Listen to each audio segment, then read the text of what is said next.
बड़ा सुंदर प्रसंग है। ये श्री रघुनाथ जी नाम के एक भक्त का है, जो रघुनाथ दास गोस्वामी हैं, उनसे ये अलग है। बड़ा करुणा में प्रसंग है और उनकी उत्तम भक्ति का चमत्कार है, प्रकाश है। और ऐसे भक्त से अपना संबंध स्थापित करने वाले को भगवत प्राप्ति सहज में हो जाती है। इस प्रसंग में ये देखने को मिला कि स्वयं में तो उस कोटि की भक्ति नहीं, लेकिन भक्त को अपना मानने के कारण ये मेरा है, ये मेरे हैं, और पूर्ण अनन्य हो गए, तो उनको वही बात मिली जो रघुनाथ दास जी को मिली।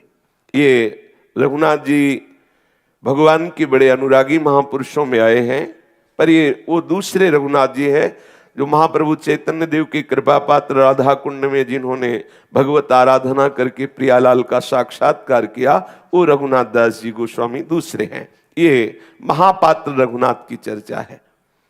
कृष्णचंद्र इनके महान भगवत भक्त पिता हुए रघुनाथ जी के, उनका नाम था कृष्णचंद्र महापात्र।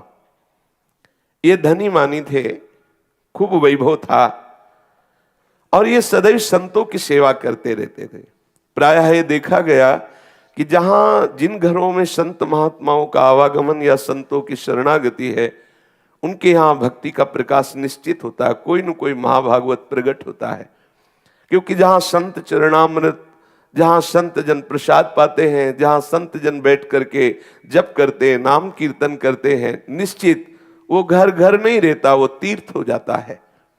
शास्त्रों में वर्णन आया है, जिन घरों में संतों का चरणामृत नहीं छिड़का गया, वो सांप के रहने के बिल के समान है, अपवित्र है।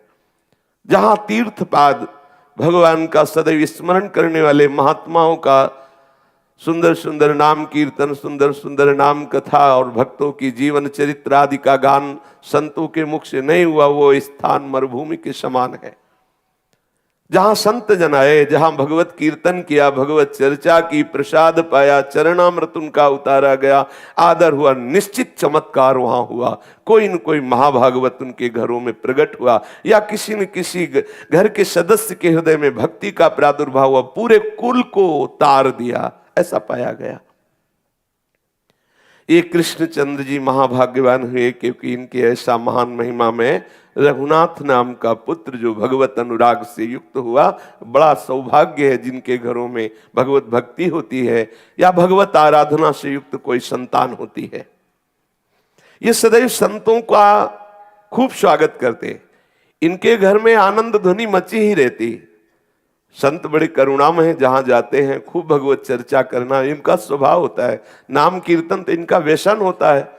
तो जिस घर में जाते हैं नाम कीर्तन भगवत चर्चा कथा, तो बड़ा जय ध्वनि मची रहती, आनंद की गूंज मची रहती, और धन था ही तो खूब संत सेवा उत्साह से करते। वो बड़े भाग्यशाली हैं जो संत सेवा में अनुराग रखते हैं।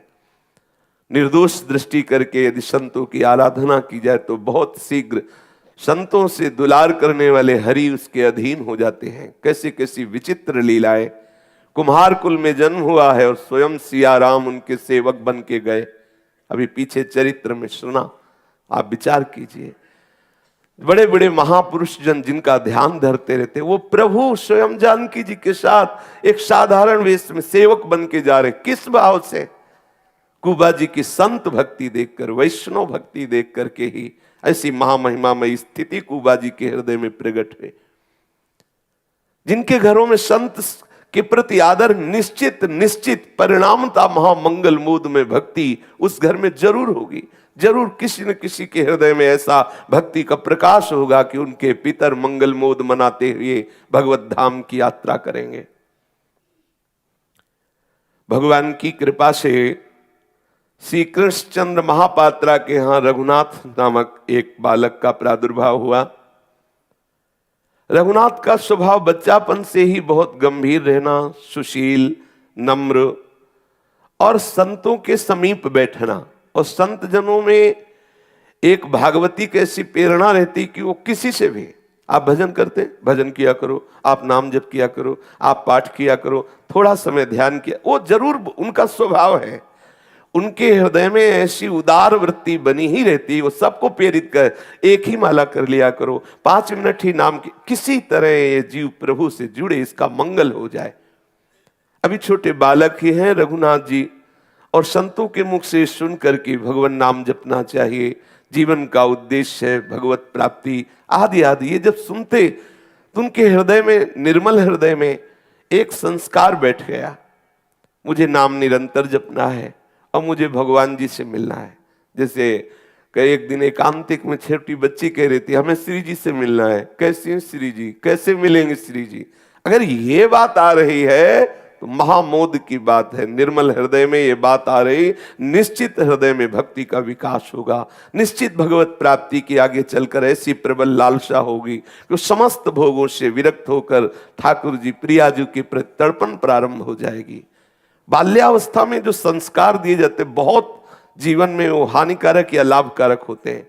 यदि वो शास्त्र विरुद्ध आचरण है, वो वासना जनित है, तो आगे चलकर वो बहुत बड़ा वासना से बंधा हुआ जीव होगा। और यदि शुरू से भक्ति के संस्कार है तो भले गृहस्थ में रहे, आगे चलकर वो महाभागवत होगा। श्री प्रहलाद जी को भक्तराज कहा गया, उसका कारण बच्चापन में ही उनको भगवत भक्ति का उपदेश, इसीलिए वो आदेश करते हैं कि कौमार अवस्था से यदि भक्ति की जाए तो निश्चित भगवत प्राप्ति की प्रबल लालसा जागृत हो जाती है। क्योंकि हृदय बड़ा निर्मल होता है, नवीन हृदय होता है, और उसमें नवीन संस्कार भक्ति का जो जागृत होता है वो दृढ़ हो जाता है। श्री रघुनाथ जी के भी हृदय में बात उसी बच्चापन से ही बैठ गई कि भगवान नाम जपना ये जीवन का परम लाभ है। अब तो एकांत में वो प्रभु के नाम का स्मरण करना, घर में जो ठाकुर जी विराजमान थे बार बार दंडवत करना। छोटा से बालक है, जब देखा कोई नहीं तो बार बार ठाकुर जी को दंड, देखो ये कृपा संतों की। छोटे बच्चा है, बार बार ठाकुर जी को देखते हैं, साष्टांग दंडवत होते हैं, हाथ जोड़कर खड़े हो जाते हैं, ठाकुर जी की प्रदक्षिणा करते हैं। धीरे धीरे इनकी अवस्था 17 वर्ष की हुई। माता पिता ने उनका विवाह किया। कलावतीपुर के गंगाधर करण नाम के धनी मानी पुरुष की एक अन्नपूर्णा नाम की कन्या से इनका विवाह हुआ। अन्नपूर्णा के 7 भाई थे और उनमें से सबसे छोटी कन्या थी। तो ये बहुत दुलारी थी और धनी मानी थे ही, तो रघुनाथ जी के साथ उनका ब्याह हुआ और खूब आदर सत्कार सम्मान प्रियता जिससे रिश्ते नातेदारों की होती है। रघुनाथ दास जी को बहुत चुभा हृदय में कि मेरे हृदय की तो विकलता थी कि प्रभु मिले, और ये क्या हो रहा है, प्रभु मुझे क्यों बांध दिए। हृदय में बड़ी विकलता। जब पहले समय की जबकि ये चर्चा है, बहुत कम अवस्था में ब्याह हो जाता। अगर 17 वर्ष की अवस्था थी तो 13-14 वर्ष की अन्नपूर्णा जी की अवस्था होगी। बहुत छोटी अवस्था में ब्याह हो जाते थे। सुलक्षणा, सुंदर, सुशील और बहुत ही सुंदर, ऐसा उसका सरल स्वभाव अन्नपूर्णा का, लेकिन इनके हृदय में चुभन, नहीं प्रभु मुझे नहीं चाहिए, ये सांसारिक प्रियता नहीं चाहिए, मुझे आपके सिवा किसी से अपनापन नहीं करना। 17 वर्ष की अवस्था है। इस अवस्था में तो यौवन अवस्था का ऐसा आंधी भरा स्वभाव जागृत होता है जिसमें सब भूल जाता है, शास्त्र क्या कहते हैं, गुरुजन क्या कहते हैं, जीवन का उद्देश्य क्या। लेकिन देखो संत कृपा का प्रभाव, ऐसी भक्ति दृढ़ है कि इनको खुशी नहीं हुई। माता पिता ने अपनी प्रसन्नता के लिए इनका ब्याह किया। अब तो ये उदासीन रहते, लेकिन वो अन्नपूर्णा ऐसे मंगल स्वभाव की, कभी इनसे कोई प्रश्न नहीं किया। हृदय से निश्चय किया मेरे जीवन धन, मेरे प्राणनाथ चाहे जिस स्थिति में रहे, कभी इनको प्रतिकूलता नहीं दूंगी और सदैव इनके अधीन रहूंगी, उसका निश्चय। इनके पिता जब देखे हमारे बेटे का ब्याह हो गया तो एक प्रसन्नता आई और इन्होंने विचार किया जिस जिसको हमने ब्याज में पैसा दिया था अब किसी का ब्याज नहीं लेंगे। एक उत्साह वृत्ति, सबका ब्याज माफ कर दिया। और जब किसी को कोई आवश्यकता होती उनके पास आते, बस दे देते। जब आपको अनुकूल पड़े तो वापस कर देना, ना पड़े तो कोई बात नहीं। क्योंकि उनके हृदय में बड़ा आनंद, भगवान ने बहुत कृपा की, सुंदर बहू, सुंदर बेटा और संपत्ति थी ही। धीरे धीरे धीरे धीरे संतों की भी समाज का आना, लोगों की, गरीब लोगों की याचना से धन देना, भगवान बड़े लीला बिहारी हैं। धीरे धीरे धन जाता रहा। अब उनके हृदय में कमाने की तो कोई चेष्टा ही नहीं थी। शरीर भी वृद्ध था, रघुनाथ जी के जो पिताजी थे, और जो धन था वो धीरे धीरे जाने लगा। ये भगवान की कृपा होती है। अब उनके हृदय में चिंता आने लगी कि मेरा बेटा, मेरा बहू, जो हमारी संपत्ति वो धीरे धीरे तो छीण हो रही, इनका कैसे काम चलेगा, और अब मैं कुछ कर सकता नहीं, और ये तो बावरा एकांत में ही बैठा रहता है, कोई कार्य तो करता नहीं। रघुनाथ जी कोई कार्य नहीं, बस एकांत में बैठे प्रभु का ध्यान करना, उन्हीं का नाम जप करना। धीरे धीरे उनका शरीर बीमार हुआ और ऐसा लगा कि अब हमारे प्राण निकल जाएंगे। रघुनाथ को समीप बुलाया, मरणासन शैया पे है, और बुला करके कहा, बेटा मैं चाहता हूं कि कभी मेरे नाम का कोई कर्जा न रह जाए। ये जो हमने बहुत धन दिया लोगों को, संत सेवा, अतिथि सत्कार आदि में, तो कभी कहीं हमने किसी से धन भी लिए हैं, तो अगर कोई हमारे मरने के बाद तुमसे कहे कि ये हमसे कर्जा लिए थे तो उसको वापस दे देना, इतना तुम करना, क्योंकि मैं भगवान के समीप जा करके सदैव उनकी सेवा में रहूं, और यहां कोई कोसे कह रहे हो तो हमारा कर्जा लेके मर गया, तो मैं ऐसा नहीं चाहता। और वो मरणासन स्थिति में, मूर्छा स्थिति में ऐसा रघुनाथ जी को आदेश किया। अब भगवान की लीला ही थी और वो पधार गए। उनकी जो मां थी रघुनाथ दास जी की, वो बड़ी पति भक्ता थी। पहले ऐसा था कि पति का वरण करने के बाद पति को ही श्री भगवान के समान मान करके अनन्यता पूर्वक उपासना करती, तो समस्त दिव्य शक्तियां जैसे यति में जागृत होती, वैसे सतियों में जागृत हो जाती थी। कुछ ही समय में उन्होंने अपने पति के वियोग होने के बाद अपने प्राणों को त्याग दिया, अर्थात उनकी भी शरीर पूरा हुआ, उनकी भी मृत्यु हो गई। अब जब लोगों को ये पता चला कि वो मरते समय कह गए थे कि जिनका कर्जा हो दे देना, तो जिनके कर्जे नहीं थे वो भी आ जाते हैं, बोले हमारा कर्जा था वो दे। यहां तक कि छली कपटी लोगों ने उनका घर भी ले लिया। तो अन्नपूर्णा जो उनकी पत्नी थी, उनके तो पिता धनी मानी थे, अपनी पुत्री को ले गए। आज तक कभी रघुनाथ जी मिले नहीं उससे, घर में ही रहते हुए कभी पति पत्नी के भाव से नहीं, वो बस देख लेती थी मेरे ऊपर। वो हर समय उदास भाव से प्रभु का चिंतन करते। भगवान लीला बिहारी ऐसे हैं कि छली कपटी लोगों ने कि मेरा भी कर्जा था, मेरा भी कर्जा, घर भी छीन लिया उनका।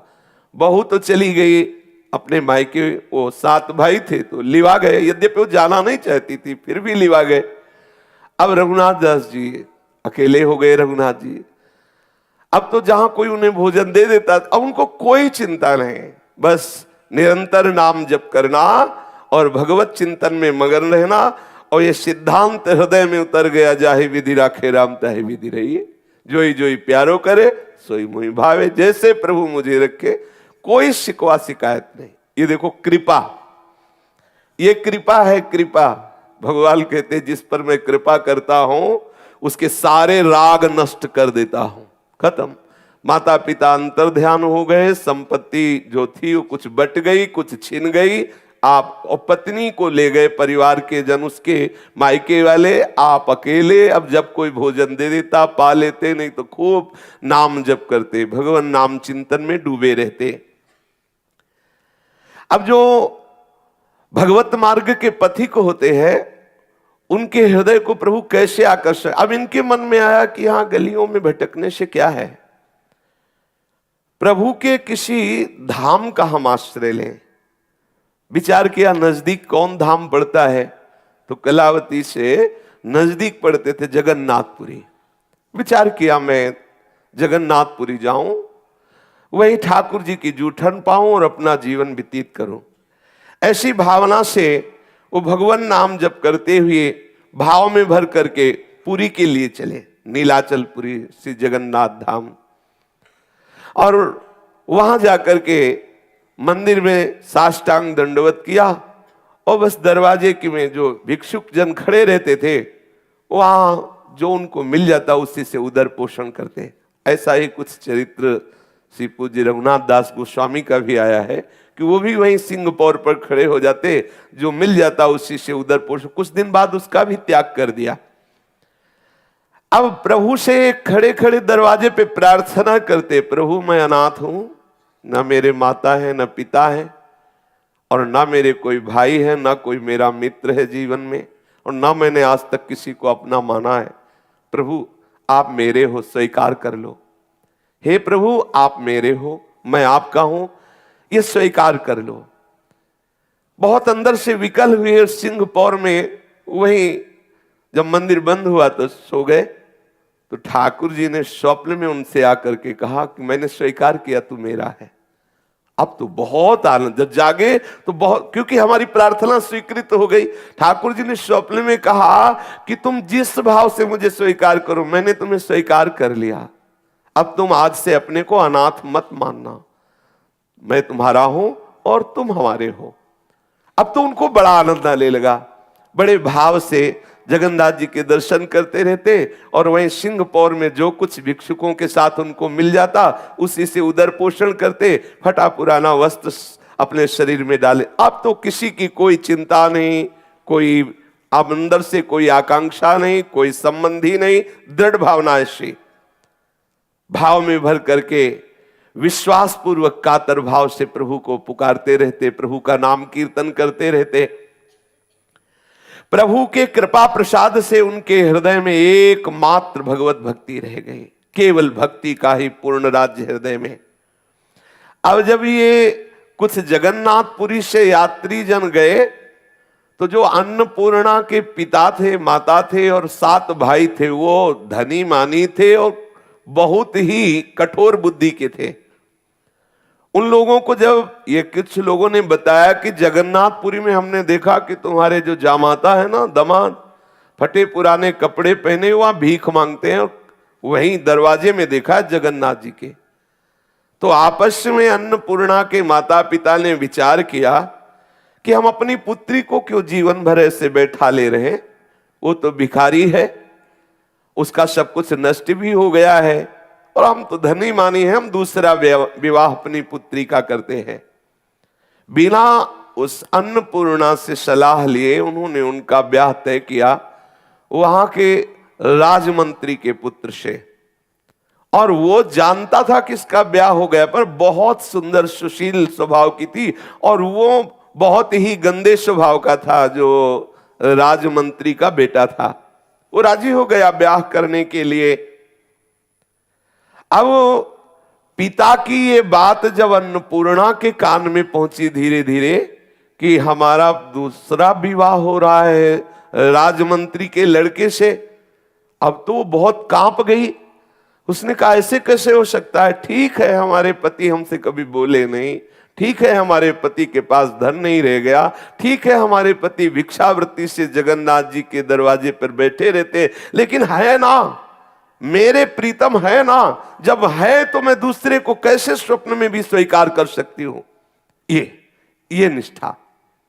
अब तो हृदय व्याकुल होने लगा कि ये कैसे धूर्त हमारे माता पिता हैं। माता पिता तो व्यभिचार प्रवृत्ति से बचाते हैं बच्चों को, और ये हमें व्यभिचारी बनाना चाहते हैं। हमारे पति हैं, जब है तो दूसरा पति कैसे स्वीकार किया जा सकता है। अब वो हृदय में बहुत ही दुखी, अंदर से अस्वीकार करे, पर 7 भाई माता पिता कैसे वो बोल। पहले बहुत ही गंभीर सौम्य स्वभाव के बच्चे होते थे, उत्तर देने में बहुत ही संकोच, और फिर स्त्री शरीर।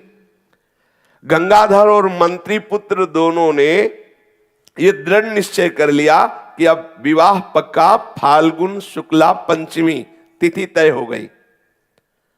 अन्नपूर्णा ने जब ये सब बातें सुनी तो विचार किया और जगन्नाथ जी का स्मरण किया। प्रभु ऐसा कैसे हो सकता है, मेरे पति आपकी शरण में और मुझे दूसरे के साथ जाना पड़े। मैंने निश्चय किया है कि जिनसे मेरा ब्याह हुआ वही मेरे प्रीतम है। प्रभु आप ही मेरी रक्षा कर सकते हो। अब मन में उपाय सोचती, भगवान जगन्नाथ जी का स्मरण करती कि प्रभु आप तो असंभव को भी संभव कर सकते हैं। हे प्राणनाथ, क्या मेरे पति के जीवित रहने पर मैं दूसरा विवाह कर लूं? ये क्या उचित होगा? ये क्या धर्मयुक्त होगा? और प्रभु, मेरे हृदय में किंचन मात्र ऐसी आकांक्षा नहीं, इसलिए मुझे बचा लो। मैं इन लोगों से वैर विरोध नहीं कर सकती। नाथ, जो जो भी विपत्ति में पड़ा आपने उबारा। मेरे अंदर तो भक्ति भी नहीं है, भजन भी नहीं है, पर तुम्हारी महिमा सुनी। प्रभु आप कृपा करो, किसी भी तरह मुझे बचा लो इस भारी विपत्ति से। मैं कभी भी व्यभिचार प्रवृत्ति से युक्त नहीं होना चाहती। पति के होते हुए हमें दूसरे की तरफ आंख उठा के देखो, ऐसा स्वप्न में नहीं हो सकता। देखो कैसी निष्ठा।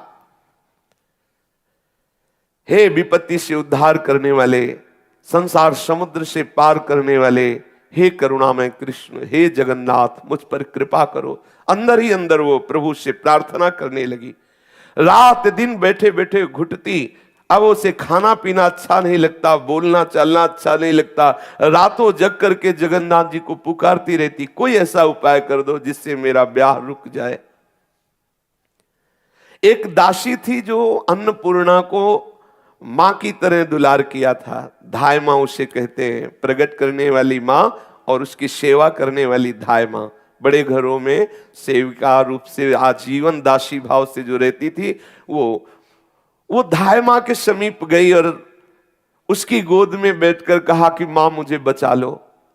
मैं अपने धर्म से भ्रष्ट नहीं होना चाहती और ये दुष्टता का रूप लिए हुए मेरे माता पिता मंत्री के पुत्र के साथ ब्याह निश्चय कर चुके हैं फाल्गुन शुक्ला पंचमी को। कोई उपाय बताओ, नहीं तो आपसे सच्ची कहती हूं मैं आत्महत्या कर लूंगी, लेकिन किसी दूसरे को छूने भी नहीं दूंगी। धाय मां ने कहा, बेटी तू चिंता मत कर, मैंने तुझे पाला पोसा है। कोई न कोई नीलाचल नाथ जगन्नाथ जी महाराज कोई न कोई उपाय जरूर करेंगे, आप तो निश्चिंत रहे।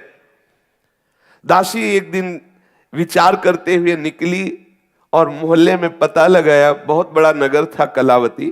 मोहल्ले में पता लगा कोई जगन्नाथपुरी जा रहा है क्या, तो उसको पता लगा कि कुछ लोग जगन्नाथ जी के दर्शन करने जा रहे हैं।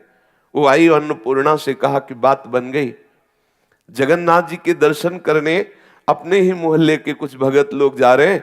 आप एक पत्र लिखो और वो पत्र रघुनाथ जी को ढूंढ कर दे देंगे और वो आ जाएंगे तो ब्याह रुक जाएगा। वो रोक सकते हैं, वो तुम्हारे पति हैं, वो आ जाएंगे तो अपने आप समाज है, समाज सब साथ हो जाएगी और तुम्हारा ब्याह रुक जाएगा। उसने एक पत्र लिखा, हे प्राणनाथ, हे जगन्नाथ, मैं आपको प्रणाम करती हूं। मेरे प्रीतम आपकी ही शरण में है, मैं उनकी दासी हूं। आगामी फाल्गुन शुक्ला पंचमी के दिन राजमंत्री के पुत्र के साथ मेरा विवाह होना निश्चित किया गया है। यदि आपने कृपा न की और आकर के विवाह न रोका तो मैं निश्चित कहती हूं उसी शाम को आत्महत्या कर लूंगी, लेकिन अपने पातिव्रत धर्म से मैं विचलित नहीं होने वाली। समय तक आपकी बाट देखूंगी, यदि आप आए नहीं तो मैं अपने शरीर को नष्ट कर दूंगी, प्राण त्याग दूंगी। ये धर्मवान जो निष्ठावान जन है वो इंद्रिय जन सुखों के लिए अपने धर्म का त्याग नहीं करते। अन्नपूर्णा ने दासी के हाथ में, धाय मां के हाथ में पत्र दिया। धाय मां पत्र लेकर के उनके पास गई जो पुरी दर्शन करने जा रहे थे। हाथ जोड़ करके कहा कि ये पत्र उनको देना है। सुना है कि वो सिंहपौर में दरवाजे पर रहते हैं भिक्षुक वेश में, उनका रघुनाथ नाम है, ये पत्र उनको आप दे देना, बहुत कृपा होगी, किसी का जीवन बच जाएगा यदि आप पत्र वहां तक पहुंचा देंगे, और बहुत तुम्हारा उपकार मानेंगी और जगन्नाथ जी तुम पर बहुत कृपा करेंगे, क्योंकि एक दैन्य भाव से जो भगवत चरण आश्रित यहां है उसकी रक्षा हो जाएगी। वो भक्त हृदय उन लोगों ने कहा, आप चिंता मत करो, जगन्नाथ जी के दर्शन करके अब हमारा दूसरा कार्य यही रहेगा, रघुनाथ जी को खोजना। कहीं भी जगन्नाथपुरी में है तो जब तक वो मिलेंगे नहीं, उनको पत्र नहीं दूंगा, तब तक वापस नहीं आऊंगा, आप चिंता मत करो। बड़ी सहानुभूति प्रकट की, उन लोगों ने भरोसा दिया और वो पुरी के लिए रवाना हुए। माघ महीना के शेष होते होते वो पुरी पहुंच गए। कई दिनों तक दर्शन करके वो खोज करते रहे, क्योंकि कुछ समय के लिए रघुनाथ दास जी वहां थे और जो कुछ मिलता लेते और एकांत में समुद्र किनारे बैठ करके भगवान नाम जप करते। तो एक दिन अकस्मात मंदिर के सिंह पौर पर उन्होंने देखा फटे पुराने वस्त्र, मलिन वेश और ओठ हिल रहे हैं, भगवान नाम चल रहा है। पूछा, तुम्हारा रघुनाथ नाम है? उन्होंने कहा जी।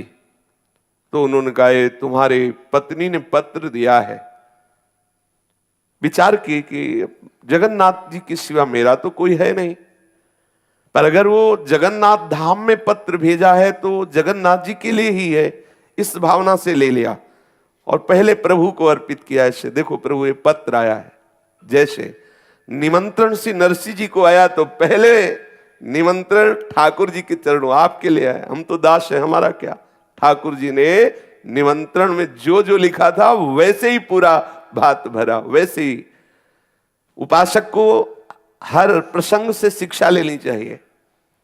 अपने पास कोई संबंधी नहीं है, हमारे संबंधी श्री प्रियालाल हैं। कोई भी निमंत्रण, कोई भी व्यवहार, पहले ठाकुर जी के सिंहासन में कोई पत्र आया है, पहले ठाकुर जी, फिर सेवक रूप से आप उसको देख सकते हैं। पहले अपने आराध्य देव, वो जाने उनका निमंत्रण, उनके संबंध से हमारा जाना आना हो सकता है, मिलना हो सकता है। हमारा सीधा संबंध प्रभु से। श्री रघुनाथ जी ने पत्र से जगन्नाथ जी को दिखाया, देखो पत्र आया है। फिर उन्होंने पढ़ा, पढ़ते ही चित्त व्याकुल हो गया। क्योंकि मेरी पत्नी इसलिए व्याकुल नहीं हुआ, एक जीव जो इस शरीर से संबंध मानता है और यह शरीर प्रभु का शरणागत है और वो आत्महत्या कर लेगा, इस बात से वो व्याकुल हो गए। और अब फाल्गुन शुक्ला पंचमी के केवल 10 दिन शेष रह गए हैं और पुरी से अगर पैदल चला जाए तो 1 महीना का रास्ता है, पहुंच नहीं सकता। अगर हम भागें भी तो नहीं पहुंच सकते और वो शाम तक आत्महत्या कर लेगी अगर उस तिथि को ना पहुंचे। क्या करूं? थोड़ी देर विचार करने लगे, फिर एकदम प्रसन्न हुए। जो जगन्नाथ जी चाहेंगे वही होगा। पत्र हमने उनको दिखा दिया। मनोरथ कल्पद्रुम तो जगन्नाथ जी हैं, कृपा सागर हैं, विपत्ति नाशक हैं, उनको जैसा उचित होगा वो करेंगे। एकदम निश्चिंत हो गए। थोड़ी देर के लिए चिंता बड़े बड़ों के हृदय में आ जाती है। ऐसा जब बार बार समझाने पर भी भगवती सती जी नहीं मान रही तो थोड़ी देर चिंतित हुए महादेव जी, ये क्या, मैं समझा रहा हूं फिर भी बार बार संशय कर रहे कि अगर परब्रह्म है तो सीता की खोज कहती, और अगर राजकुमार हैं तो भगवान शिव सच्चिदानंद कह के कैसे प्रणाम कर रहे हैं। बार बार समझाने पर भी ये संशय होई है। सोई जो राम रचि राखा, को करी तर्क बढ़ा वही शाखा, अस कही जपन लगे हरि नामा। बस थोड़ी देर के लिए बड़े बड़े भक्तों के भी हृदय में एकदम चिंता आती, फिर वो निश्चिंत हो जाते हैं। प्रभु के आश्रित है ना, निश्चिंत हो गए रघुनाथ जी, जगन्नाथ जी जाने, और भगवत स्मरण करने लगे। सर्वांतर्यामी सर्वसमर्थ कर तुम अकर तुम अन्यथा कर तुम, प्रभु से कोई बात छिपी नहीं और कोई बात ऐसी नहीं जो पूर्ण न कर सके। सिंह द्वार पर चिथड़े में लिपटे हुए भगवान नाम स्मरण करते हुए वो सो गए। रात्रि में शरणागत वत्सल भगवान जगन्नाथ जी ने लीला रची। कलावती पुरी जो गंगाधर करण जी जहां रहते थे उसी दरवाजे पर आंख खुली श्री रघुनाथ जी की। जब जगे सुबह तो अब सिंहपौर में सोए थे और सीधे वहीं, उनके लिए कुछ दुर्लभ है। रामानुजाचार्य जी को, गरुड़ जी को आदेश किया इनको छोड़े और कांचीपुरी में पूरे पार्षदों सहित छोड़े आए। प्रभु के लिए कर तुम अन्यथा कर तुम। रघुनाथ जी की आंख खुली तो देखा कि यहां तो सिंहपौर नहीं, ये तो जगन्नाथ जी का मंदिर नहीं। प्रभु सर्वाश्चर्य में है। आंख खुलते ही देखा कि ये किस ग्राम में आ गए, कौन से, अब ब्याह जब हुआ था तब गए थे, कभी दोबारा ससुराल गए नहीं, दूल्हा बन के गए थे तो ऐसा कुछ खास याद नहीं था। तो लोगों से पूछा कि ये जगन्नाथपुरी तो है नहीं, और स्वप्न में हूं नहीं, जागृत हूं, ऐसे छू के देखा कि जाग रहा हूं। ये है कौन सा नगर और ये किसका महल है? आप बताने की चेष्टा करें तो लोग कहते तुम पागल, पहले लोगों से पूछते मैं जाग रहा हूं ना, तो लोग वो समझते, कहते कि भाई तुम जाग रहे हो। हाँ, बोले जगन्नाथपुरी है कि नहीं? बोले ये जगन्नाथपुरी ये कौन सा शहर है, क्योंकि एकदम रातों रात सब हुआ। बोले कलावती नगर है, और जहां तुम बैठे हो सामने महल महान धन संपन्न जो गंगाधर है उनका है। गंगाधर तो मेरे ससुर का नाम था। अच्छा, तो ये जगन्नाथ जी की लीला हुई। पत्र का उत्तर सीधे हमें, ऐसा देखो कैसी लीला रची, सीधे रात्रि में ही जगन्नाथ जी ससुराल पहुंचा दिए उनको। अब जब घर वाले निकले तो देखा फटे पुराने कपड़े में रघुनाथ भाग के गया। लड़का जो 7 भाई थे बोले सब गड़बड़ हो गया क्या? बोले वो आ गया, अन्नपूर्णा का जो पति था वो तो सामने दरवाजे में बैठा हुआ है। भागे माता पिता और बाहर जाके बोले अरे बेटा बाहर क्यों बैठे हो? ये लोग सब बड़े कपटी स्वभाव के थे और तत्काल हाथ पकड़कर घर के अंदर आए कि कोई जान न पावे कि ये इनका दामाद है, क्योंकि ब्याह तय हो गया है, फिर लोग हंसी उड़ाएंगे। अंदर ले गए। अन्नपूर्णा ने जे ही देखा पति आए तो मानसिक प्रणाम किया, एकांत में बैठी हुई थी। बहुत जगन्नाथ जी के प्रति बार बार अहो प्रभु बड़े कृपालु, बड़े कृपालु। नेत्रों से प्रेमाश्रु धारा बहने लगी, ध्यान में मगन हो गई प्रभु की। प्रभु आज मैंने देख लिया, आप हमारी आर्त पुकार सुन लिए। प्रभु तुम्हारे बिना ऐसा कौन खेल कर सकता है? अभी 10 दिन बकाया है और पहले ही हमारे पति को भेज दिया। वो बहुत आनंद में मगन है। रघुनाथ तन मन की शुद्ध भूले हुए जगन्नाथ जी से बात कर रहे अंदर ही अंदर, प्रभु कैसे कृपाल हो, कैसे लीलाधारी हो। और पत्नी भी उनके भाव में डूब रही, और ये सब पूरा परिवार जल रहा है। अब क्या किया जाए? ये तो आ गया, अब क्या किया जाए? क्योंकि अगर ये यहां जीवित है तो ब्याह कैसे हो सकता? समाज भी तो है। और आपस में बैठ करके सलाह करने लगे। तो सास ने कहा तुम चिंता मत करो, विधान सब बनाएंगे, पहले कुछ खवा पिया के से राजी करे। भोजन पवाया, कपड़े अच्छे दिए और कहा कि आप बहुत दिनों बाद पधारे हैं, बड़ी कृपा है, आप कमरे में विश्राम करें। अन्नपूर्णा मन में डर गई कि ये कपटी लोग जो हमारे ना चाहने पर भी ब्याह तय कर रहे थे, हमारे पति से इतना प्रेम दिखा रहे हैं, इसमें कोई कपट है। अंदर ही अंदर वो समझ गई कि ये जैसे कटोरा तो सोने का है लेकिन भरा उसमें विष है। प्रियता तो दिखा रही है जामाता जैसी ही कि भाई हमारा दामाद आया है, लेकिन अंदर इनकी जरूर छल कपट है।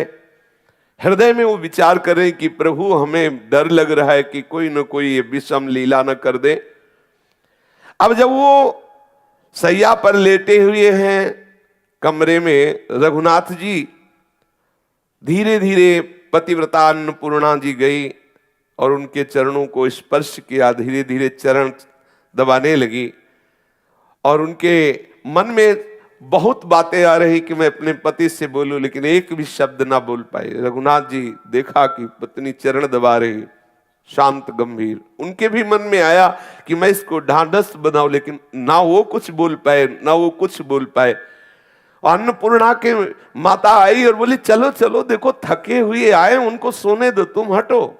और बेचारी बहुत लज्जा संकोच से उसको हाथ पकड़ करके अन्नपूर्णा का ले गई एकांत कमरे में, तू यहां बैठ, दामाद को सोने दे। और वो समझ गई कोई न कोई इनकी ऐसी मंत्रणा होगी जिससे हमारे पति की हानि हो। एक कोठरी के कोने में गंगाधर, उसकी पत्नी और 7 पुत्र मिलकर विचार किया क्या किया जाए, इसको रात में मार दिया जाए। तो उन्होंने कहा अगर ऐसे मारोगे तो अन्नपूर्णा हल्ला मचा देगी, कोई ऐसा उपाय करो जिससे अन्नपूर्णा भी न जान पाए ये मर जाए, और सुबह हम लोग ये कह देंगे कि काले सर्प ने काट खाया और ये मर गए, और फिर कोई बात नहीं होगी, फिर तो ब्याह हो ही जाएगा, वो तो तय ही है फाल्गुन शुक्ला पंचमी को। अब वो सलाह षड्यंत्रकारी माता पिता और भाइयों ने किया और बहुत ही तीक्ष्ण विष मंगाया गया और संध्या काल के जो भोजन की तैयारी थी, सुंदर सुंदर पुआ, खीर, पूड़ी और मिठाई, सब में विष मिला दिया। देखो कैसी पाप मूर्ति ये परिवार के जन है, सब में विष मिला दिया कि इस भिखारी को मार दो और उस राजमंत्री के पुत्र के साथ जो ब्याह तय है, हमारी पुत्री का ब्याह हो जाएगा। वो समझ गई कि कुछ ना कुछ तो गड़बड़ है। वो रसोई में गई, बोली मां मुझे भी सेवा का अवसर दीजिए, मेरे पति देव आए। अरे नहीं, तू तो नहीं, मेरे दामाद हैं, आज तो मुझे, कल भले तू पवा देना, आज शाम की रसोई में तेरा प्रवेश नहीं, तू तो बैठ जाके दूर। ना तो पति से मिलने दे रही है, ना रसोई में आने दे। अब उसको पक्का विश्वास हो गया, तो उसने धाय मां से कहा कि तुम कृपा करो, हमें किसी तरह संकेत मिलना चाहिए कि इन लोगों का क्या षड्यंत्र हो रहा है। कोई न कोई तो है, मेरा हृदय कह रहा है कुछ न कुछ तो ये गड़बड़ कर रहे हैं, कुछ न कुछ मेरे पति का अहित करना चाहते हैं। अब धाय मां तो दासी थी, उसके लिए तो कोई रोक था नहीं। वो धीरे से वहां की सब रसोई के रहस्य को जान करके आई और कहा बेटी ये तो बहुत बड़ी निंदनीय बात है कि तुम्हारे माता पिता और भाई मिलकर बहुत तीक्ष्ण जहर इस स्वादिष्ट भोजन में मिलाया गया है और ये सब तुम्हारे पति को मारना चाहते हैं। अब तो घबरा गई, हिम्मत की कि जो कुछ भी हो पति के प्राणों की रक्षा करनी चाहिए। गई, दौड़ पड़ी उसकी मां, रसोई में प्रवेश होते ही रोक दिया। अरे तुम क्यों आ रही हो? तो उनका मां मेरी भी इच्छा है, कुछ ना कुछ तो मेरी भी सेवा लगे ना, मेरे पति आए हैं, मेरी इच्छा है ना ना। अब उसने, भगवान की ऐसी लीला थी कि जो अपने लिए भोजन तैयार किया था सास ने, वो भोजन उठाई और दूसरे कमरे में रखने के लिए गई। इतने में अवसर मिला, जो थाल सजाई गई थी जहर से भरे हुए पदार्थों से रघुनाथ जी की, उसमें एक पिष्टी मिठाई थी जो 2 पीस में चिपकी हुई थी। तुरंत देखा उसने, और जैसे छौंक लगाने में एक पत्र होता है, तेज पत्र, हाँ वो जो छौंक लगाने में होता है ना, उसको तत्काल उसने लिया और अपने काजल से लिखा विष है, विष है लिख करके उस पिष्टी में दबा के सबसे ऊपर रख दिया और भगवान से प्रार्थना की। और जानती थी कि प्रसाद पवाने में पहले पवाया था कि मीठा इनको बहुत पसंद है, अगर थाल में मीठा होता तो सबसे पहले मीठा पाते, तो उसको पता था। उसने जगन्नाथ जी से प्रार्थना की, हे भगवान मेरी प्रार्थना सुन लो, मेरे पति सबसे पहले इसी पिष्टी मिठाई को ले और वो उसे खोल कर देख ले, इतनी आप कृपा करना। सोने की थाल में, सुंदर सुंदर कटोरियों में खीर, सब्जी, पूड़ी, ये सब, और सबके ऊपर फिर मिठाई। अब वो ये रहस्य मां नहीं जान पाई कि उस मिठाई के बीच में उस तेज पत्र में लिखा है कि विष है, ऐसा लिख करके उसने रघुनाथ जी के सामने थाल पहुंची। रघुनाथ जी तो जय जगन्नाथ आंख मूंदा और कीर्तन करने लगे और भावना में एक एक कवल जगन्नाथ जी को पवाने लगे। भक्त कभी ऐसे थोड़ी होता है कि वो आया और बस टूट पड़ा उसमें, नहीं, पहले नाम कीर्तन, भगवद अर्पित, अगर प्रसादी है तो नाम कीर्तन करके आचार्य गुरु संतों की जय जयकार करके फिर पाना चाहिए। पक्का समझ लो, सबको चाहिए। ये बहुत अपराध है जो बिना भोग लगाए पानी भी पिए तो वैष्णवता की हानि होती है। भोग लगा कर के ही, जैसे आपको जल भी पीना है तो राधा वल्लभ लाल की जय, और भावना से 1 सेकेंड में प्रभु को अर्पित करो, पी जाओ।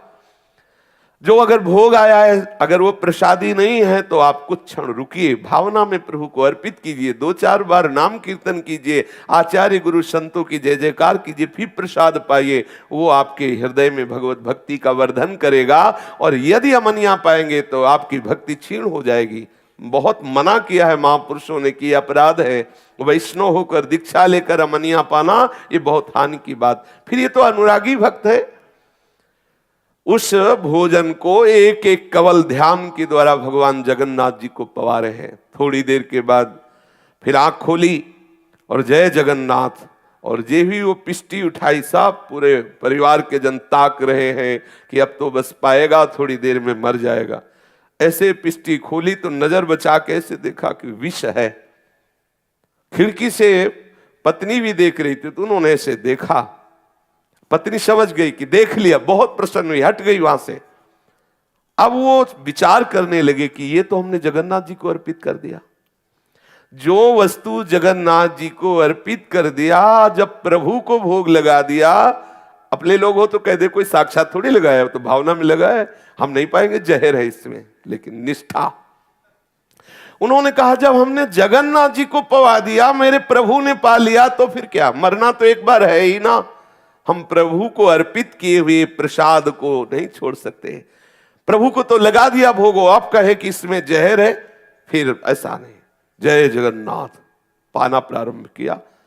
जैसा पूर्ण पाया जाता है वैसे ही पाते पाते शरीर नीला होने लगा, क्योंकि जहर था ही। आंखों के सामने अंधकार छाया, मुरझाई गिर। अच्छा, वो अन्नपूर्णा जी इसलिए प्रसन्न है कि पति ने पढ़ लिया, आप काहे को खाएंगे, वो तो चली गई प्रसन्न होकर, भगवान ने मेरी बात सुन ली। और वो माता पिता भाई सब बिल्कुल खड़े हैं। पूरा प्रसाद जिसे पाया जाता, पाते ही आंखों के सामने अंधेरा छाने लगा, शरीर नीला पड़ने लगा, गिरे और प्राण निकल गए। जब उनको दुष्टों ने देखा कि मर गए, तो धीरे से दरवाजा लगा दिया, और कि थोड़ा और रात्रि हो जाए, फिर हम हल्ला मचा देंगे कि देखो दामाद को सांप ने काट खाया और ये मर गए, तो अन्नपूर्णा भी कोई शंका नहीं कर पाएगी, फिर हम इनको दफना देंगे। ऐसी भाव, बड़े प्रसन्न हुए वो सास ससुर और वो भाईजन की, बढ़िया हमारी जो षड्यंत्र था वो पूरा हुआ, हमारी बात पूरी हो गई, अभी मर जाएगा, अब राजमंत्री के साथ ब्याह होगा। अब वो विष का प्रभाव पड़ा, पूरा शरीर नीला हो गया। जब सबको प्रसन्न देखा, तब उसके मन में आई, अन्नपूर्णा के मन में, उसने धाय से कहा कि तुम दौड़ के देखो क्या बात है, ये प्रसन्न क्यों है। धाय ने कहा, एक खुसुर खुसुर आपस में बात कर रहे हैं, हमें लगता है कोई षड्यंत्र इनका काम कर गया। उसने विचार किया कि जब मेरे पति मेरे सामने पढ़ के देख लिए थे विष है, फिर वो खाएंगे क्यों, जब खाएंगे नहीं तो कोई ऐसा षड्यंत्र इनका चलेगा नहीं।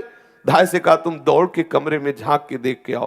तो एक दीपक जल रहा था, उसमें देखा पूरा शरीर नीला, फेन निकला हुआ, आंखें खुली, भाग के आई और कहा गजब हो गया, उनका शरीर नीला है और हमें लगता है उनके प्राण निकल गए हैं। अब तो विकल हो गई, ऐसा क्यों हुआ, क्योंकि हमने तो लिख दिया था इसमें विष है और पति ने पढ़ भी लिया था, ऐसा क्यों। वो भाग के गई और खिड़की से झांक करके देखा तो पति को निष्प्राण देखा। अब तो कांप गई और जगन्नाथ जी से कहा कि आपके होते हुए प्रभु ऐसा कैसे हो गया, हे दीन बंधु, हे पतित पावन, ऐसा कैसे हो गया। प्रभु आप तो सर्व समर्थ हैं और हमने लिख के भी आपकी प्रेरणा से दिया और उन्होंने आपकी प्रेरणा से पढ़ा भी, फिर ऐसा कैसे हो गया। बहुत अंदर से बहुत वो दुखी है, विकल हो रही है। फिर अन्नपूर्णा एकांत में बैठ करके आर्त भाव से प्रभु से प्रार्थना करे, हे कर तुम अकर तुम अन्यथा कर तुम सर्व समर्थ स्वामी, आपके लिए विष को अमृत कर देना क्या कोई आश्चर्य की बात हो सकती है।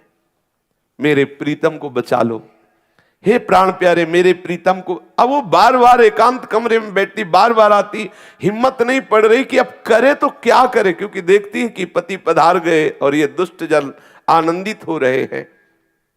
उसके हृदय में अंधकार छा रहा, क्या करूं। चारों ओर अपने आप को निर्बल देख करके वो आर्त भाव से प्रभु को पुकारा, हे जगन्नाथ कृपा करो, हे करुणा में कृपा करो।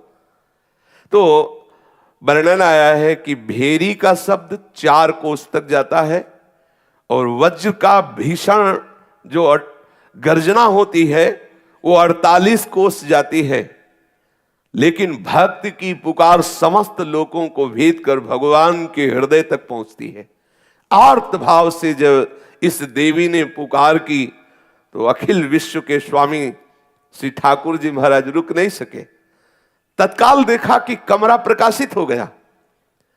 उसने खिड़की से झांक के देखा, कमरा प्रकाशित हो गया और नील श्याम मेघ जैसी अंग कांति है, नौ किशोर अवस्था है और रघुनाथ दास जी के सर को अपनी गोद में रख के जैसे मां दुलार करती, ऐसे प्रभु हाथ फेरे।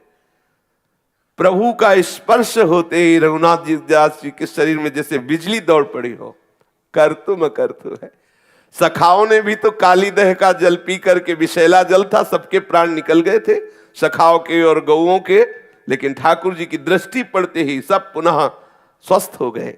भगवत शक्ति में क्या नहीं हो सकता, भगवत कृपा से क्या नहीं हो सकता। अब वो बहुत आनंदित हुई। घनश्याम के श्याम अंग की कांति से संपूर्ण वो कमरा प्रकाशित हो रहा है। अब वो लोग तो प्रसन्न है, अलग कमरे में सब बैठे हुए कि बहुत बढ़िया बात बन गई, वो तो मरी गया है, अब उसको दफना देंगे और ब्याह हो जाएगा। लेकिन श्री ठाकुर जी की लीला, प्राणपति के मस्तक पर जगतपति का हाथ दे करके बहुत आनंदित हुई। ठाकुर जी ऐसे ऐसे हाथ फिरा रहे हैं। फिर मधुर स्वर में ठाकुर जी बोले कि मेरे लाल रघुनाथ उठ, कोई सृष्टि में ऐसा विष ही नहीं बना जो तुझे अचेत कर सके, उठ जा। ऐसा प्रभु बोल रहे, देख मैं आ गया हूं, उठ जा। ऐसा ठाकुर जी जे भी बोले तो वो जैसे कोई बहुत गहरी नींद से सो के उठा हो, उठे। अब जे ही उठे ठाकुर जी अंतर ध्यान। रघुनाथ जी को लगा कि बहुत थके हुए थे, आज बहुत गहरी नींद आ गई। अब वो पतिव्रता बहुत प्रसन्न हुई, बस हट गई वहां से कि कोई जान न पावे, एकांत में गई। अब वो बहुत आनंदित है कि मेरी बात श्री ठाकुर जगन्नाथ जी ने सुन ली और उसको ठाकुर जी का दर्शन हुआ, देखा ठाकुर जी आए। अब आप देखो उसका क्या भजन है, एक भगवत भक्त पति के प्रति पूर्ण आसक्त है। तो देखो अभी साक्षात जगन्नाथ जी का दर्शन रघुनाथ जी को नहीं हुआ, उनकी पत्नी को हो गया। देखा कि ठाकुर जी आए हैं, गोद में सर रखा रघुनाथ जी का दुलार, और रघुनाथ जी जे भी जगह ठाकुर जी अंतर्धान हो गए। रघुनाथ जी उठ करके बैठे और जैसे आंख मलते हुए कोई नींद से जगा हुआ और बोले आज तो बहुत सुख मिला नींद में। फिर विचार किया कि नहीं नहीं, मैंने तो जहर भरा भोजन पाया था और मुझे व्यथा भी हुई थी, मैं मूर्छा को भी प्राप्त हो गया था, बड़ी वेदना बड़ी जलन अंगों में हुई थी। तो ये मेरा मतलब कि मेरे प्राण निकल गए थे, मुझे शायद प्रभु ने जीवित किया है, मैं सो नहीं रहा था, मैं तो मर चुका था। बस समझ गया जगन्नाथ जी, समझ गया तुम्हारी करुणा, आपने ही मुझे बचाया है। बहुत आनंदित हुए और बड़े प्यार से बार बार प्रभु का ध्यान कर रहे। अब तो और आनंद, क्योंकि प्रभु ने स्पर्श किया है ना। भक्त रघुनाथ जी व्यथाहारी हरि के प्रति पूर्ण आसक्त होकर के कभी जोर जोर से हंस देते हैं कमरे में, कभी चीख कर रो देते हैं और कभी प्रेम प्रलाप बातें कर रहे हैं। अब तो उधर आवाज पहुंची। अब वो सो षड्यंत्रकारी 7 भाई और उसकी मां और उसके पिता ने सोचा कि कमरे से हंसी की आवाज कैसी आ रही, वो तो मर गया था। भागे, जब भाग के आके देखा तो वो बावरे से कभी जगन्नाथ जी के ध्यान में हंस रहे, कभी रो रहे, कभी प्रेम। उनको लगा अरे, बोले नकली जहर था क्या? बोले नहीं नहीं, जहर तो असली था, फिर ये बच कैसे गया? अब तो हृदय में उनके भय समा गया। अब गंगाधर, उसकी स्त्री, 7 लड़के भयानक चिंता में जलने लगे कि अरे ये तो मरा ही नहीं। क्या क्या उपाय नहीं किया हिरण्यकश्यप ने प्रहलाद जी के लिए, त्रिभुवन पति होने पर भी एक बाल भी नहीं बांका कर सका। कैसा भक्तों का अद्भुत प्रताप है। इन दुष्टों ने देखो विचार करके जहर दे दिया। जब देखा कि जहर का तो कोई प्रभाव नहीं, अब वो तो कांप गए, बाहर से झांके, अब तो उनका हृदय जलने लगा। आप क्या करें? पापियों के लिए हर क्षण काल की भयानक वृत्ति प्रदान करने वाली होती है, अर्थात प्रतिपल वो भयभीत रहते। जो भक्त द्रोह करते हैं उनका हृदय जलता रहता है और कभी उनको कहीं भी सदगति नहीं मिलती भक्त द्रोह के। एक वैश्या है भक्त भावना की, तो श्री ठाकुर रंगनाथ जी ने सर झुका दिया, और एक भक्त की पत्नी बोली भक्त द्रोह किया तो मारे मारे डोलना पड़ा। भक्त द्रोह एक ही अपराध ऐसा सृष्टि में है जिसमें भगवान क्षमा नहीं करते। नहीं तो चाहे अवगुण करे समुद्र सम, समुद्र के समान भी पाप बन जाए तो ठाकुर बड़े कृपाल, जन अवगुण प्रभु मानन काऊ, दीन बंधु अति मृदुल स्वभाव। लेकिन उनके दासों से कोई द्रोह कर ले, ये नहीं, सो राम रोष पावक सो जरई। फिर प्रभु उस पर कृपा दृष्टि नहीं करते, फिर प्रभु उसको दुलार नहीं करते। शरणागत भयहारी का एक प्रण है कि उनकी शरण में कोई कैसा भी पापी आ जाए, कोटि विप्र बदला गए जाहु, आए शरण तजो नहीं ताहो। साक्षात दुर्वासा जी मांग रहे हैं, हे शरणागत भयहारी मुझे बचा लो सुदर्शन चक्र से। ये आपका सुदर्शन चक्र मुझे जलाए दे रहा है। बोले नहीं, मेरी सामर्थ्य नहीं, आम भक्त पराधीनों, बचना है अम्बरीश जी के चरण पकड़ो, मेरे चरणों से कुछ होने वाला नहीं। भगवान अपने शरणागत प्रण को भी बुला देते हैं, जाओ। भक्त द्रोह करने वाले के लिए कोई जगह नहीं है, भगवान भी ठुकरा देते हैं। अब वो पापियों के लिए एक एक क्षण महान कष्टदायक, हृदय जल रहा है, क्या करें। अब वो विचार करने लगे कि क्या करें, कैसे, क्योंकि मैंने तो जहर भी दिया और ये मरा नहीं, बच गया, और ब्याह की तारीख पक्की है, मंत्री के पुत्र के साथ ब्याह होना है। सब कांप रहे हैं, विचार कर रहे क्या करना चाहिए। और इधर जय जगन्नाथ, जय हरि, जय जगन्नाथ, जय हरि, ये तो नाम कीर्तन करते, कभी नाचते, कभी हंसते, कभी गाते हैं। रघुनाथ जी तो आनंद में मगन है और ये सब जल रहे। इनका हृदय एक तो अपराध बन गया, दूसरी बात ऐसी कलुषता की भावना करने वाले को कहीं शांति मिल सकती है क्या। भक्त तो झूम रहा है और ये सब जल रहे। अब उनके हृदय में आया कि ये कोई मामूली आदमी नहीं है जो जहर खा करके भी जिंदा है। तो सबने में इशारे से विचार किया, इसी के पैर पकड़ो, फिर कोई बाद में चाल चली जाएगी, पहले तो पैर पकड़ो। सब गए, चरणों में सब प्रणाम किया और कहा कि मेरे से गलती हो गई, मुझे क्षमा करो। श्री रघुनाथ जी ने प्रसन्न मुद्रा में कहा कि इसमें आपका कोई दोष नहीं, जगन्नाथ जी कृपालु हैं, मेरा कोई कर्म भोग था जिसको पवित्र करने के लिए आप लोगों के द्वारा भगवान ने ऐसी चेष्टा कराई। ये देखो, हो सकता है मैंने पूर्व जन्म में किसी को जहर दिया हो, तो आपके द्वारा प्रेरित होकर जगन्नाथ जी मेरे पाप कर्म को निवृत्त कराना चाहते, इसलिए मुझे आप लोगों से जहर दिलाया, इसमें आपका कोई दोष नहीं। ये भक्त का हृदय, वो मेरा कर्म भोग था, आप निश्चिंत रहिए, मेरे हृदय में आपके प्रति कोई भी दोष बुद्धि नहीं है, ये सब जगन्नाथ जी की लीला है। अब आप आनंदित रहिए, मैं आपके प्रति तनिक भी द्रोह भाव नहीं कर रहा हूं, ऐसा। और आप लोग मुझे दरिद्र नीच के प्रति अगर ऐसा भाव रखते हो कि इसके पास तो कुछ है नहीं, लड़की दुख पाएगी, दूसरे के साथ ब्याह कर दे, तो यदि अन्नपूर्णा राजी हो तो आप ब्याह कर दो, अगर ना राजी हो तो फिर ऐसा अपराध मत करो, मैं तुमसे प्रार्थना करता हूं। अब मैं जबरदस्ती नहीं कह रहा, यदि वो राजी है तो आप कर दो, अगर नहीं राजी है तो आप ही छोड़ दो, मैं जगन्नाथ जी ले जाऊंगा उनको, जगन्नाथ जी के पास ही रहेंगे, वहीं भिक्षा मांग करके पाएंगे, आप ऐसा ना करो। इसके बाद रघुनाथ दास जी जपने लगे भगवान नाम, उन लोगों से बोलना बंद कर दिया। वो सातों पुत्र सहित गंगाधर पीछे लौटे और विचार करने लगे कि क्या करें, अब क्या करें। रघुनाथ दास जी ने जो हमसे कहा तो क्या करें, अब अन्नपूर्णा तो राजी है नहीं कि दूसरे के साथ ब्याह करे। रघुनाथ दास जी ने उनके जो दिए हुए कपड़े थे उतारा, अपना फटा चद्दर ले आओ, ऐसे ओढ़ा और जा करके दरवाजे के बाहर बैठ गए और कहा यदि अन्नपूर्णा राजी ना हो तो आप तुरंत उसे बाहर निकालो और हम उसको लेकर जगन्नाथपुरी जाएंगे, अगर वो राजी हो तो तुम ब्याह कर दो, मैं जगन्नाथपुरी चला जाऊं। वो बाहर जाकर के विराजमान हुए। गंगाधर बहुत कुछ विचार करने लगे, पुत्रों सहित अंदर गए, अब क्या किया जाए। अन्नपूर्णा अब तक तो शांत बैठी थी क्योंकि प्रभु उसके पति जीवित हो गए थे। अब उसने विचार किया कि मैं बाहर निकलकर अपने दुष्ट माता पिता से कह दूं कि अब तुम्हारे रोके नहीं रुकेंगे, लेकिन वो पहले ही उसके कमरे में ताला लगा दिया गया था, बाहर से ताला लगा दिया गया था। अब तो जब दरवाजा खोला तो बाहर से बंद, वो अंदर छटपटाने लगी। गंगाधर ने अन्नपूर्णा का आकर जो वो खड़बड़ाने लगी तो सोचा कहीं कोई बाहर न सुन ले, तो दरवाजा खोला और अंदर जाकर उससे कहा अन्नपूर्णा तो इस भिक्षुक राह के भिखारी जिसके पास एक पैसा भी नहीं तो उसको अब भी पति मानती है, हम लोगों के पास क्या नहीं हो रहा, वो राजमंत्री है, सब सुख भोगेगी, काहे को भिखारी के साथ मरना चाहती है।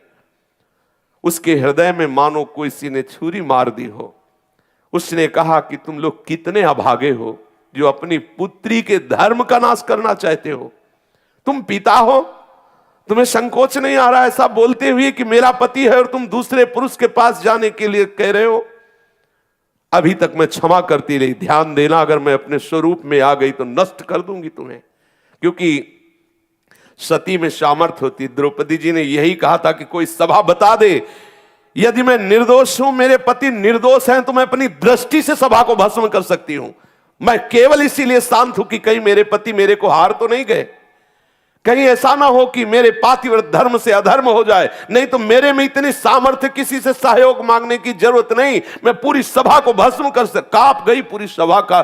धृतराष्ट्र तत्काल हाथ जोड़ के बोला, बेटी वरदान मांग, पातिव्रत धर्म में बहुत बड़ी सामर्थ्य है। आज वो क्रोधित होकर के बोली कि अरे तू पिता है, पति होते हुए मुझे व्यभिचार के लिए आदेश कर रहा है, दूसरे पुरुष के लिए। अगर मैं अपने स्वरूप में आ गई तो तुम सबको भस्म कर दूंगी, नष्ट कर दूंगी। तुम अभी जानते नहीं कि सती में क्या सामर्थ्य होती। निश्चित निश्चित एक पातिव्रत धर्म रखने वाली स्त्री किसी यति से कम नहीं है। उसमें उतनी ही सामर्थ्य होती है जितना एक यति में, उतना एक सती में सामर्थ्य होता है। कांप गए, पूरे परिवार के जन कांप गए। अब वो हाथ कांपते हुए जोड़ रहे हैं और कह रहे मुझे क्षमा करो। अब तो एक ही उपाय दिखाई दे रहा है, किसी तरह इसको घर से निकालो, अपने पति के पास जाए। नहीं, ऐसा इतना उसका विकराल रूप देखा, दैवी शक्ति से संपन्न उन लोगों को लगा कि मैं भस्म हो जाऊंगा, हम सब नष्ट हो जाएंगे। उसने हाथ जोड़ करके कहा, बेटी तू अपने पति के साथ जा। रघुनाथ का प्रभाव तो देख ही चुके थे, जहर का भी प्रभाव, अन्नपूर्णा का ये रूप देखकर साक्षात दैवी शक्ति से संपन्न। अब तो वो सब हाथ जोड़ के कहने लगे तुम जाओ अपने पति के साथ। गंगाधर ने कुछ प्रसन्नता प्रकट करने के लिए अन्नपूर्णा को कहा कि ये धन ले लो। उन्होंने कहा मुझे नहीं चाहिए, तुम्हारा एक कौड़ी धन नहीं चाहिए। और अपने पति के चरणों में प्रणाम किया और कहा चलो प्रभु, मुझे कोई सुख सुविधा, मुझे किसी भी तरह के संसारिक घर की जरूरत नहीं, जहां आप हो आपके चरण ही हमारे लिए सब घर हैं। अन्नपूर्णा पति के चरणों में प्रणाम करके उसके साथ चल दिया। शीघ्र चलिए, ऐसे पापियों के बीच में एक मिनट भी यहाँ नहीं रुकना। ये दासी हर तरह से तैयार है, हर कष्ट सहेगी, पर आपके चरणों के समीप रहेगी।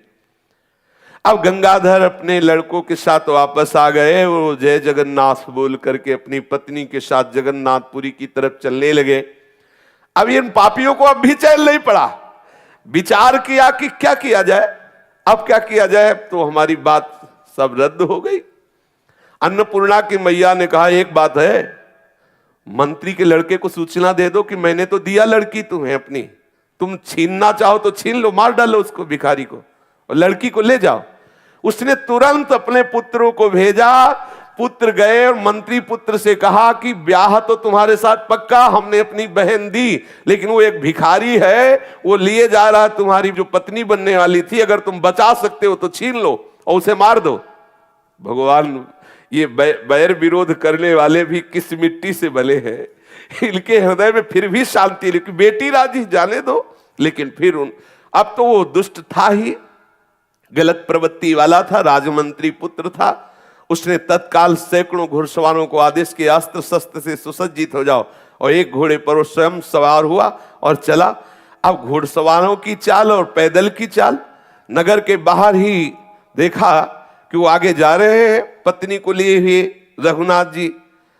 घोड़ों की टाप सुनकर के अन्नपूर्णा पीछे मुड़ के देखा तो सैकड़ों घुड़सवार और वो राजकुमार, वो देखते ही डर गई और चिल्लाकर कहने लगी ये नीच बदमाश लोग आ रहे हैं, प्रभु कैसे रक्षा करोगे मेरी। अब वो चीख के राजकुमार बोला, ए भिखारी, इस सुंदरी को छोड़ो, इस पर मेरा अधिकार है और मैं तुम्हें अभी नष्ट किए। रघुनाथ ने पीछे मुड़ के देखा कि तो नजदीक ही आ गए। वो भक्तों का तो एक ही आश्रय है प्रभु। उसने अपनी पत्नी से कहा रघुनाथ जी ने कि अन्नपूर्णा तुम निर्भय रहो, हम जानते हैं जगदीश को, बहुत कृपालु हैं, बहुत सामर्थ्य। अरे बोले अब ये आ गए, देखो ये आ गए और ये आपको मारेंगे और हमें ले जाएंगे, अब कैसे बच पाएंगे। बोले फिर भी आप निर्भय रहो, हम जानते हैं प्रभु हमारे बहुत लीला विहारी है, बहुत सामर्थ्यशाली है, तुम्हें बिल्कुल नहीं डरना चाहिए। उसने कहा कि मैं आपको छोड़कर इन दुष्ट के साथ नहीं जाना चाहती, ऐसे दुष्टों का एक क्षण भी हम संग नहीं करेंगे, प्रभु मुझे बचा लो। रघुनाथ जी जोर से हंसते हुए बोले, तुम डरती क्यों हो? हमारे स्वामी की सामर्थ्य को तुम जानती नहीं हो। अरे विपत्ति क्या है? भक्तों के लिए विपत्ति क्या है? भक्तों के लिए विपत्ति नहीं है। विपत्ति सच्ची वही है जो भक्त नहीं है। कहे हनुमंत विपत्ति प्रभु सोई, जाओ तो सुमिरन भज। हमारे लिए विपत्ति नहीं, तुम चिंता मत करो। अब वो तो घबरा करके सी रघुनाथ जी का हाथ कस के पकड़े हुए है, और उधर सामने से दो घुड़सवार अत्यंत तेजस्वी अस्त्र शस्त्रों से सुसज्जित, रफ्तार से बिजली की तरह चलने वाले घोड़ों में बैठे हुए हैं दो। वो नजदीक आए, इधर रघुनाथ की तरफ एक घुड़सवार, इधर एक घुड़सवार। कहा तुम चिंता मत करो, मैं तुम्हें देखकर ही समझ गया कि तुम विपत्ति में फंसे हुए हो। हम दो के लिए पूरे त्रिभुवन के आ जाए घुड़सवार तो भी काफी है। हम दो इनके ऊपर भारी रहेंगे, तुम चिंता मत करना। अब पीछे से वो जो मंत्री का पुत्र सैकड़ों हजारों घुड़सवारों के साथ था, उसने देखा कि लाखों घुड़सवार उसके साथ है, दो ही है, और ये साक्षात नर नारायण भगवान है, और दिव्य अस्त्रों से सुसज्जित है, सर्वशक्ति संपन्न। उसको दिखाई दिया कि लाखों घुड़सवारों ने आकर के सुरक्षा कवच बना लिया है रघुनाथ और रघुनाथ की पत्नी का। तो एक कदम भी आगे नहीं बढ़ा, भयभीत होकर ही भाग गया। पुरी तक साथ गए, पुरी के तक साथ गए भगवान नर नारायण घोड़े पर सवार। अब तो एक अद्भुत आनंद दोनों के हृदय में, इधर इधर दोनों तरफ सुरक्षा के स्वरूप में लिए हुए प्रभु चल रहे हैं, अस्त्र शस्त्र, और बीच में रघुनाथ और उनकी पत्नी। जब जगन्नाथपुरी आई तब उन्होंने कहा तुम जाओ, क्योंकि हमें दूसरे कार्य करने हैं, और चिंता मत करना, जब कभी कोई आवश्यकता हो तो बुला लेना, आप जहां याद करोगे मैं आ जाऊंगा। तब तक वो समझ ही नहीं पाए थे कि थे कौन। जब चले गए तो समझ में आया कि ये तो भगवान नर नारायण थे, ये तो साक्षात भगवान करुणा करके आए। दोनों गए और जगन्नाथपुरी में सिंहपौर पर रहने लगे, अर्थात वही रात्रि में रहते, जो भिक्षा मिलती पाते।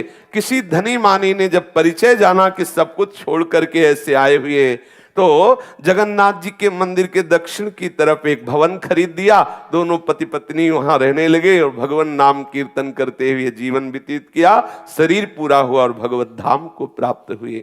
जरूरी नहीं कि कोई क्रिया प्रधान हो तभी आप भक्त कहे जाएंगे।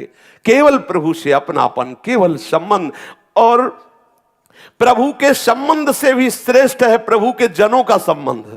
अगर प्रभु के जनों का संबंध हो जाए तो सीधे प्रभु उसके अधीन हो जाते हैं। इसीलिए भावे माई जगत भगत भजनी, सर्वांतःकरण से प्रभु को अपना मान लो। चाहे आप किसी भी कुल के हो, चाहे आप पढ़े लिखे हो या ना पढ़े लिखे हो, निर्धन हो, धनवान हो, क्रियावान हो, निष्क्रिय, कैसे भी आप हो, यदि प्रभु को अपना मानोगे तो सच्चिदानंद प्रभु का निश्चित दुलार प्राप्त होगा। प्रभु बहुत कृपा सिंधु हैं, वो मिलने के लिए तैयार है। आप मिलने के लिए राजी हो जाइए।